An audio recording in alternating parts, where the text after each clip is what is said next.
Divine Ndeewonu. Ọkwa Amarachukwu ka geenụ ntị unu ka igwe ga-esi wee dị tata.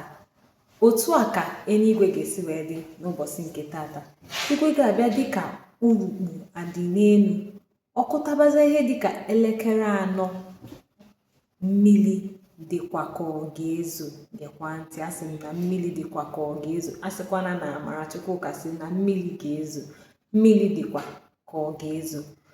Ya mere, ebe ọbụla ị nọ maọbụ ihe ọbụla ị na-eme, ma ị chọrọ ịnarube gị n'oge, ọkachasị ndị na-anya ihe ọnyịnya, gbaa mbọ ka ị wegote ụkwụ, maka na anyị ma na ọda afịarụ mmiri so ụzọ niile akpọchisie, nke oyibo bụ trafik. Ka ị gbaa mbọ ka ị welite ụkwụ, mara ihe ị na-eme. Ndị na-azụ afịa, ndị nọ n'ime afịa, chekwakwa ngwa afịa gị, chịpụta ihe ị ga-eji wee kpuchie ngwa afịa gị ma mmiri zowe. Ndị ọrụ oyibo, unu ga-agbanyụ ntụ oyi unu ka oyi rapụ ịtụgbu unu. Ka emesịa.